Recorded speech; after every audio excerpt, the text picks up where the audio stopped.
In our episode today, I have been provided the absolute privileged role of selecting which of those questions we will be discussing, and I've been afforded this luxury by our guest, Douglas Squirrel, who I have also been invited to refer to as Squirrel, which I'm enjoying very much, having said it already a couple of times. So Squirrel's bio is: he has been coding for 40 years and has led software teams for 20. He uses the power of conversations to create dramatic productivity gains in technology organizations of all sizes. Squirrel's experience includes growing software teams as a CTO in startups, from fintech to biotech to music and everything in between. I'm not even sure what could be in between, but I'm sure he knows. Consulting on product improvement at over 193 organizations and counting in the UK, the US, Australia, and Europe. And coaching a wide variety of leaders in improving their conversations, aligning to business goals, and creating productive conflict. He lives in, I'm going to pronounce this as Frogholt. I'm hoping. That's right. Yep, exactly right. He lives in Frogholt, England, in a timber-framed cottage which was built in the year 1450. He is also the co-author of Agile Conversations, the book, and I strongly encourage all of us to really enjoy this one. I know I'm going to. Hello and welcome to the Soft Skills Salon, your audible think tank on soft skills. I am still your humble host, Diana Kowarski. This is the podcast where you learn how soft skills make a difference to your work, your teams, and ultimately your organization. Here we will listen to international and diverse voices, both novice and expert, all discussing their real-life perspectives, strategies, and insights. We learn how, when, and where our guests have worked with, experienced, or dove into soft skills, and how they may have had a positive impact on their overall experience on the job, or how they may have been of service to others. Each episode is a conversation based on our soft skills impact questionnaire. And this is a questionnaire that consists of 15 questions. Welcome, Squirrel. Hello. Hello. Absolutely a joy to be here, Diana. Thanks for having me. My absolute pleasure. So, and as I mentioned, I have not been afforded this luxurious position to choose from our questionnaire, although I am its author.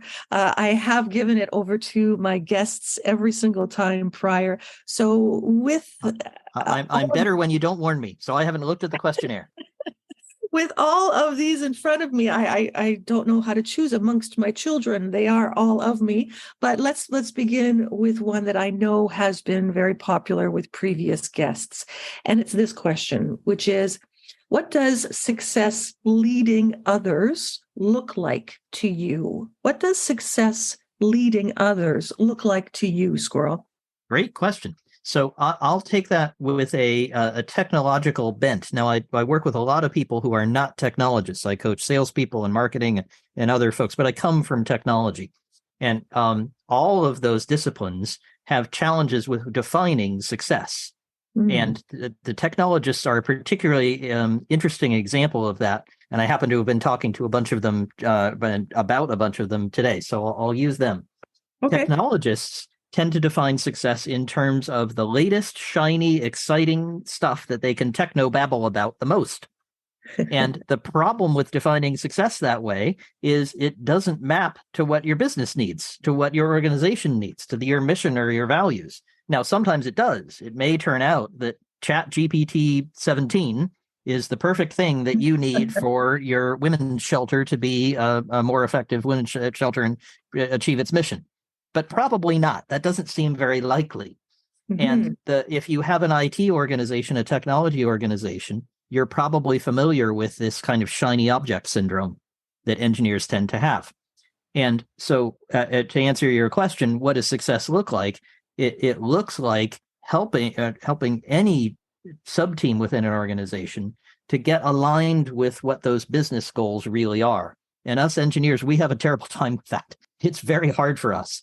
Which means that the fact that I've overcome that with lots of people means that I've kind of overcome the hardest one. salespeople are a little easier, marketing people are a little easier, customer service not so difficult.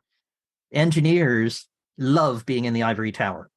So the crucial thing to do is to align their language, give them a framework to work within, make sure they're paying very close attention to what customers need and working with customers, working with the people your organization serves, and ensure that they define success in those terms. There's a lot there in your response already. The idea of an addiction to newness, that's the concept that I often end up both thinking about and speaking about, because newness has its charms. Newness, right, has its perhaps seduction around possibility and, if anything, a deviation from the status quo, which for certain, especially technology-driven professionals, there's a palpable attraction to newness. That's that. And even more, an attraction to newness because it's a distraction. So it allows you to avoid the difficult conversation about how our customers actually hate our product, or the people that we're trying to serve are not actually getting the benefits. And if that's the difficult conversation that you don't want to have, then talking about the latest blockchain technology and how it could help us is much more fun, much more attractive than discussing with customer service why we have so many bugs. Absolutely. And so distraction as well as attraction in terms of the dual capacity for newness to serve us and perhaps to, disserve us at the same time. You mentioned, and I love the turn of phrase that you used of alignment to business goals, and by extension, business having a real opportunity to have language in alignment. This is a space that I get to play around in my own work, because there is some value, if not a great deal of value, in my opinion, to the normalizing of language as a means of bringing certain tasks or behaviors into our conversations, because we've paved the way with language, creating a real sense of what that look, taste, smells, and feels like, if only because we've used a word a couple times. Is that in alignment with some of your thinking? Absolutely. Well, I was leading an event earlier today with my community of tech and non-tech people called Squirrel Squadron. We were doing an event on how to lead a tech organization if you don't know a bit from a byte, if you have no idea how blockchain works. How do you lead them? Well, the key thing that you need to do, and this works for any organization, it doesn't have to be technological. If you're not an expert on what they're doing, it becomes even more important to define the language and the framework that they use.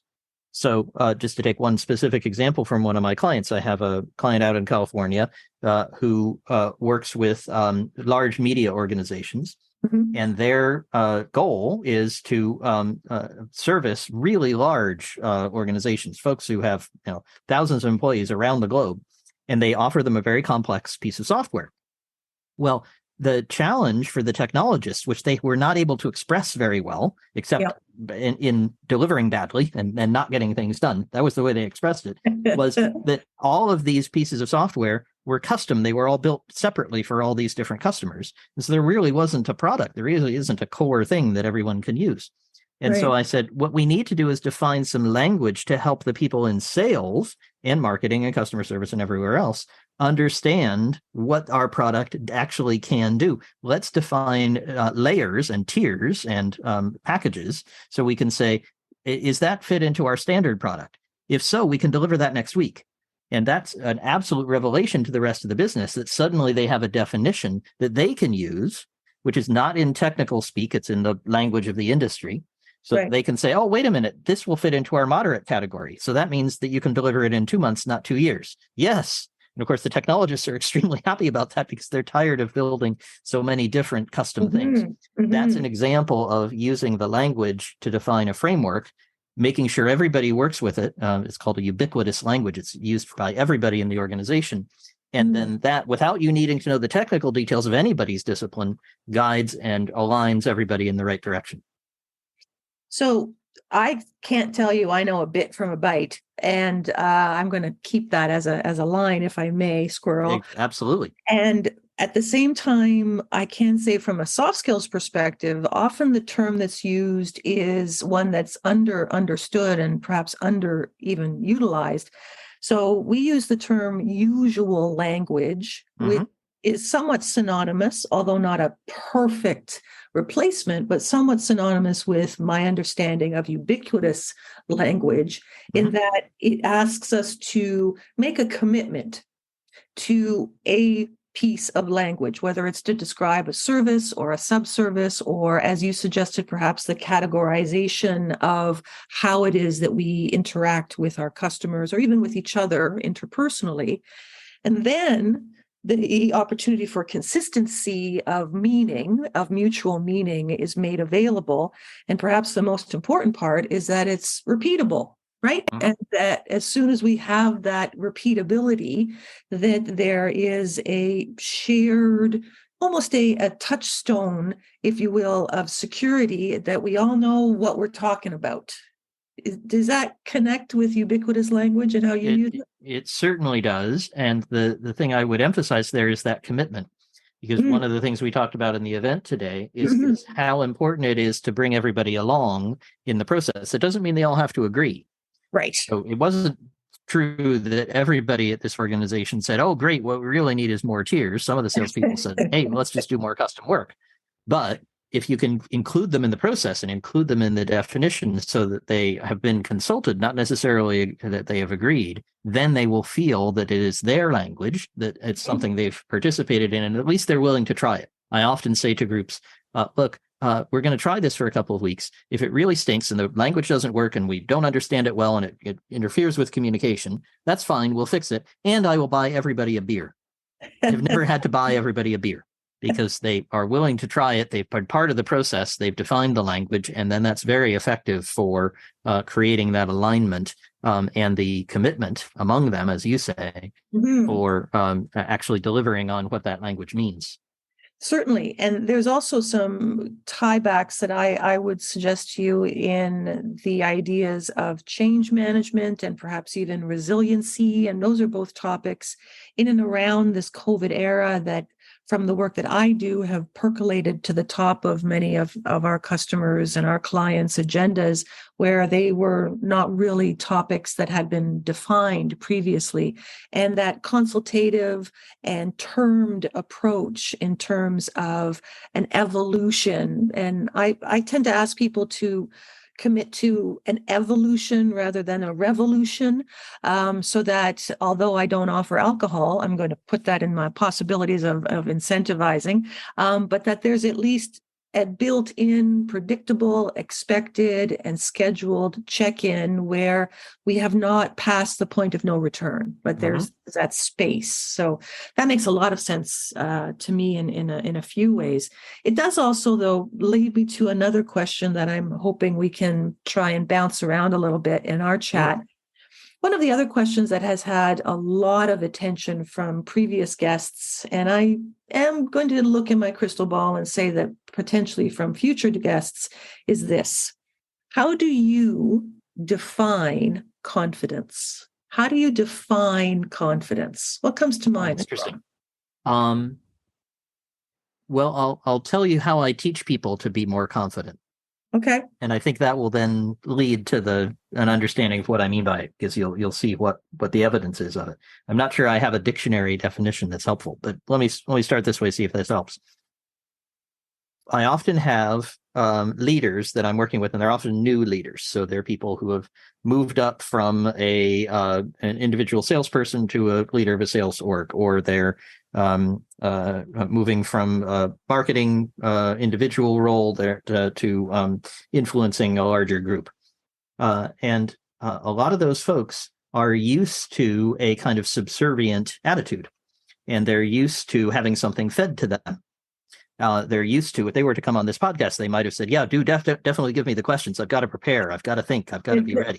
And so I've got to break that up with them very quickly. I move fast. I get to 193 organizations without moving through them quickly, space of about 8 years.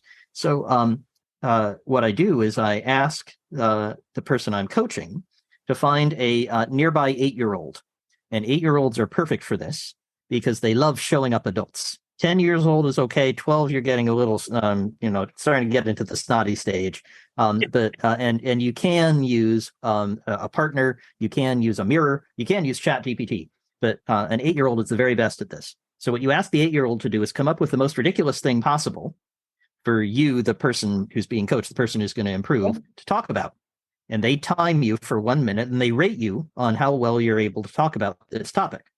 And of course, being 8, they come up with, why were dinosaurs purple? Right. And suddenly you have to describe why dinosaurs were purple, or maybe attack the topic and you can do something with it, but you have to talk about it for a minute. And this is surprisingly challenging for someone who's not done it before. But what the 8-year-old is rating you on is your confidence, whether or not you're right. And they love to, they're very good at detecting confidence. And do you sound like an expert? It's a thing that people can detect when it's someone else. It's hard to detect in yourself. This is called self-distancing. It's easy to look at somebody else rather than yourself. Yes. And so when they do this exercise, they're usually very bad at it to start, and they find it very embarrassing and frustrating and difficult. But then they become much better at improvisation, at using better language, at just speaking louder, right? So that they're actually audible, because a lot of them will kind of stare at their shoes. Well, dinosaurs are pink because they were, and that's not very good, right? It's not going to sound good on the podcast if I show up and mumble at my shoes. Right. And if you can produce those behaviors, then that usually leads to greater confidence in yourself, which is surprising. You might think that you have to have the confidence first and then show the behaviors. What I find is that if I can train people to have the behavior, their natural confidence, their natural desire to have cognitive non-dissonance leads them to actually feel more confident. So I don't know if that's a definition, but that's operationally what I do to help people improve their confidence. So Squirrel, you and I have a great deal in common. So I'm elated to hear your method of teaching, because it is, although a circuitous route to the same conclusions, it is the same conclusions that I ask people to draw on in my own work.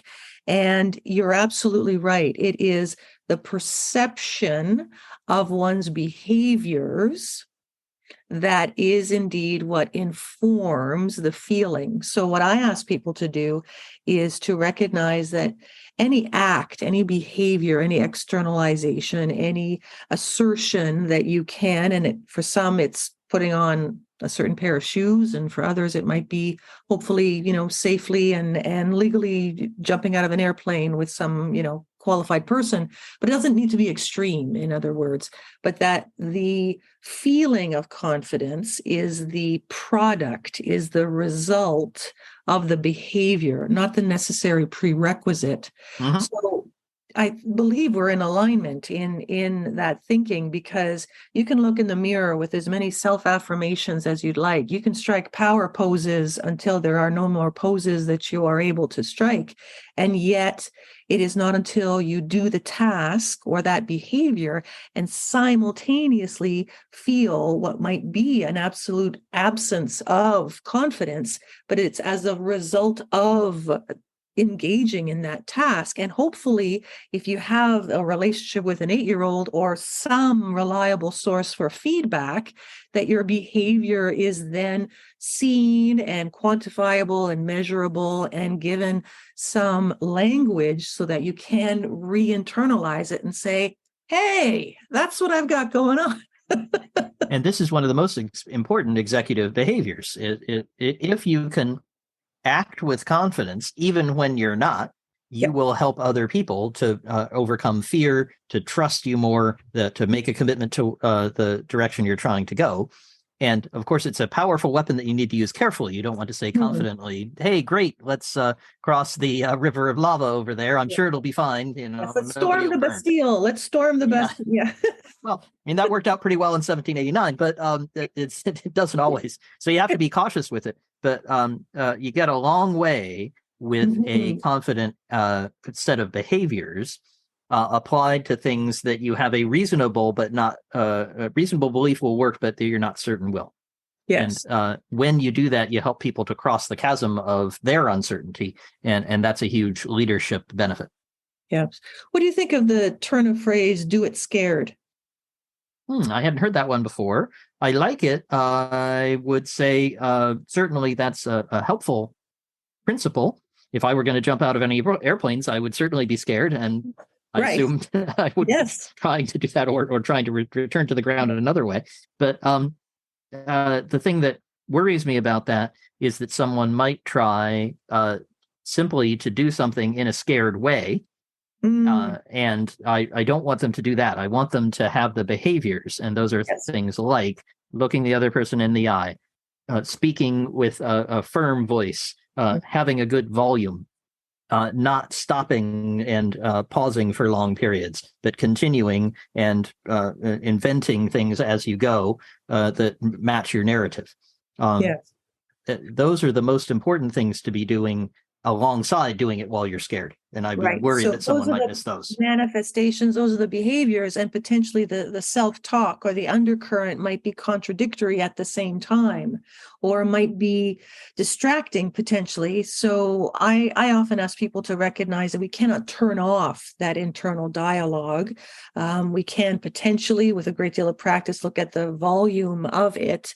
But working in tandem, right? One self-talk might be filled with self-deprecation or perhaps even self-doubt or at least distraction, and yet we are still speaking clearly, and yet at the same time we are still offering eye contact, and yet at the same time.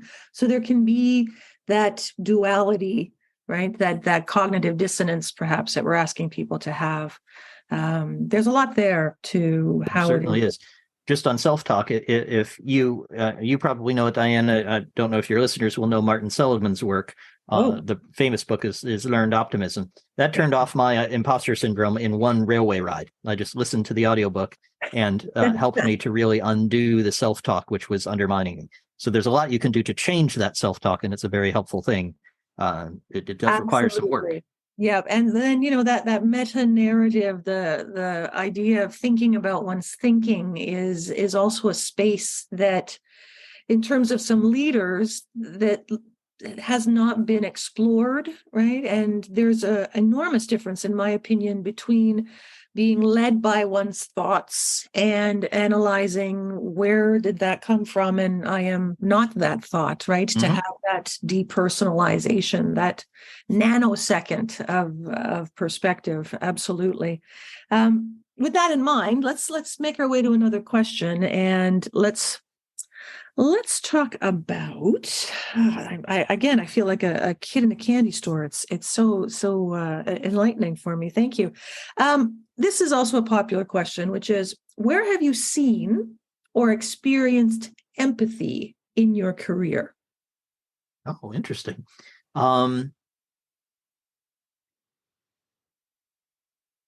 Empathy is something I teach people a lot about. I'm not great at it, so I need to improve in this area. And my wife reminds me of that often. I'm not as empathetic as I could be.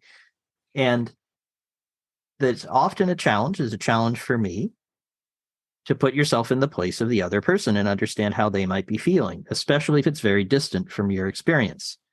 And I'll come back to the notion of technologists. Since they're easy, we have the nice stereotypes of nerds in the basement who never come out, only talk to their computers, don't understand human beings. Not a fair assessment, but has a grain of truth.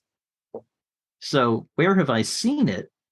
I've seen it in very effective leaders who I have learned from, who can use the emotion that they have to communicate that emotion to others and create empathy in them, as well as using their empathic skills to understand others. My favorite thing when I'm teaching somebody to have a difficult conversation, is what my book is about. When you're having a difficult conversation, something people often do, and especially us engineers, is to say, well, what I need to do is be rational. The thing that would help me the most here is to make sure I take the emotion out of it, because what could happen is we could start yelling at each other. We could start having negative emotions. We could start having a negative conflict that would be unproductive. Right. And so what I need to do is take the emotion out. And I told them that's exactly wrong. You need to put the emotion in. You need to share what your emotion is and ask the other person what theirs is. And I guess the thing that's a trap in empathy is that it's easy to guess what the other person's emotion is. And I always tell people it's best to ask. You cannot read minds. Anybody knows telepathy, please talk to me because I can get rid of half of my coaching curriculum. We'll just use the telepathy. Given we don't have it, what we need to do is ask people what their internal state is, understand what we're empathizing with, and then share our own emotions to see where there's a match. There may not be. We may not be empathic with somebody's emotion. But the worst thing we can do is to take the emotion out and to say, well, what I'm going to do is just talk to you about why your request for new features in the software or your new customer service initiative won't work. I'm going to give you all the reasons. And you can give the reasons till the cows come home. That's not going to work. You need to have the trust conversation to understand the other person's reasoning and emotions. And then you can use their language, use your understanding and where you do empathize to have a much more productive conversation. Of course, that's much harder, much more tiring.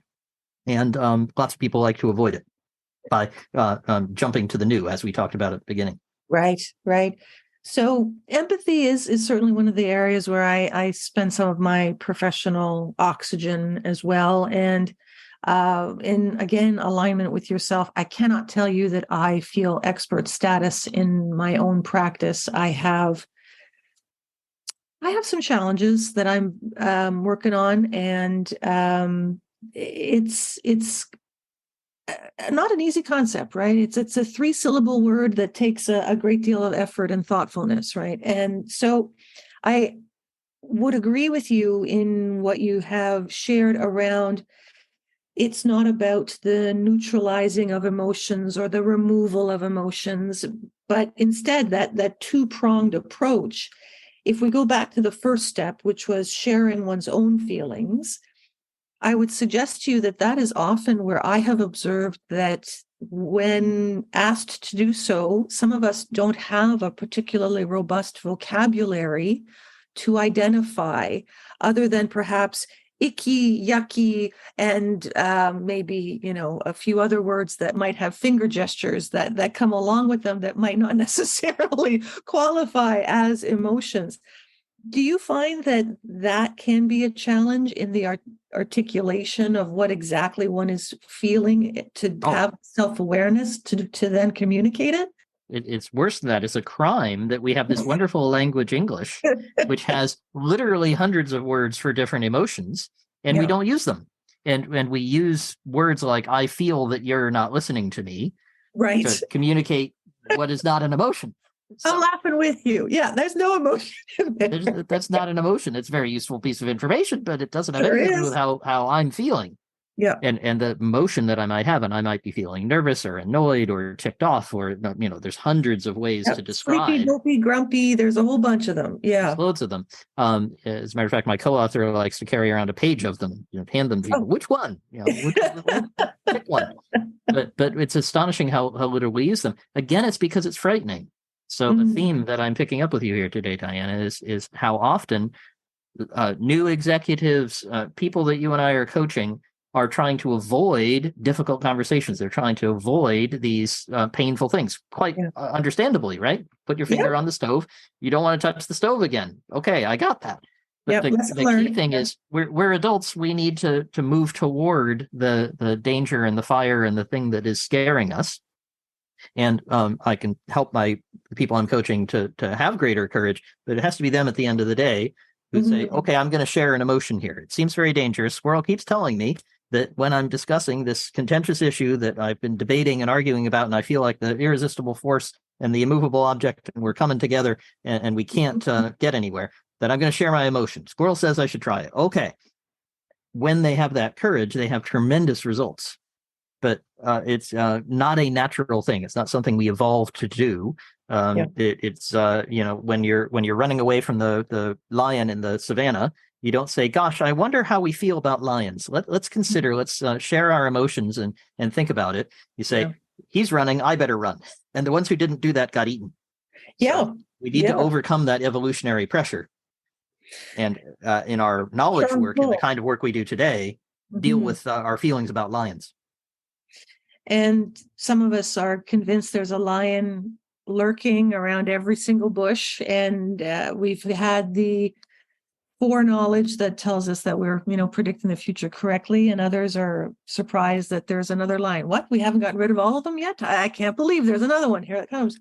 So that first piece is still in parts that self-talk theme that we have spoken about, which is self-awareness, perhaps some self-assurance to figure out what exactly am I feeling here, and having what can be called a difficult conversation. Or I would suggest to you, my recent thinking is that I'm not convinced that any conversation isn't difficult. I'm convinced that they all are, and I'm not sure how to expand on that, but nonetheless, conversation is a skill that we need to acquire, and it seems like we know how to do it. That's the danger.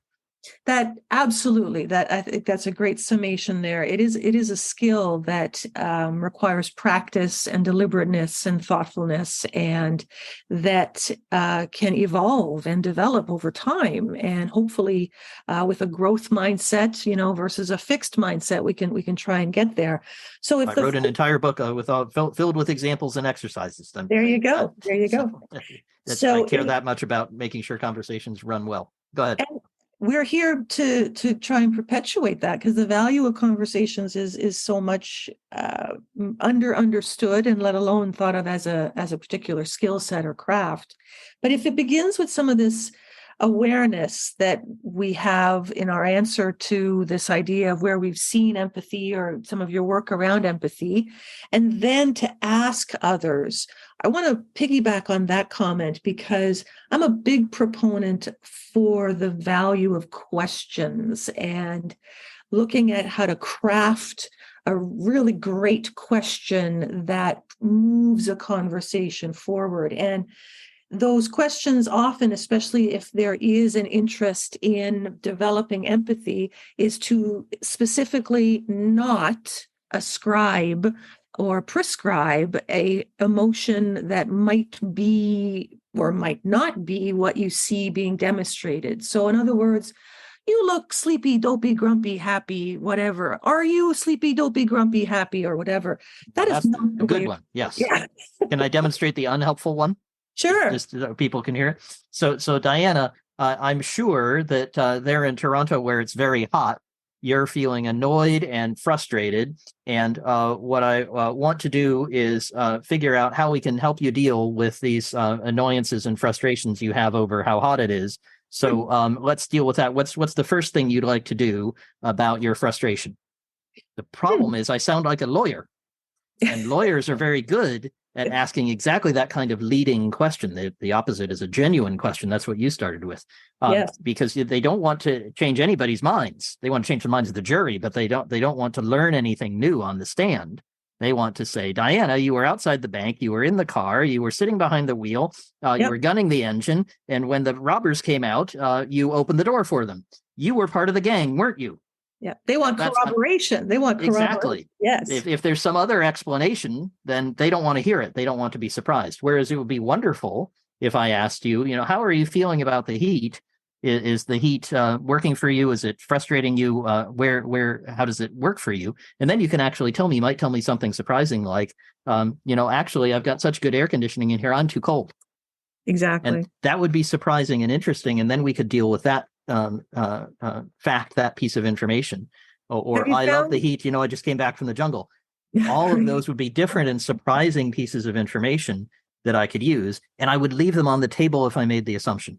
So that's why genuine questions are so valuable.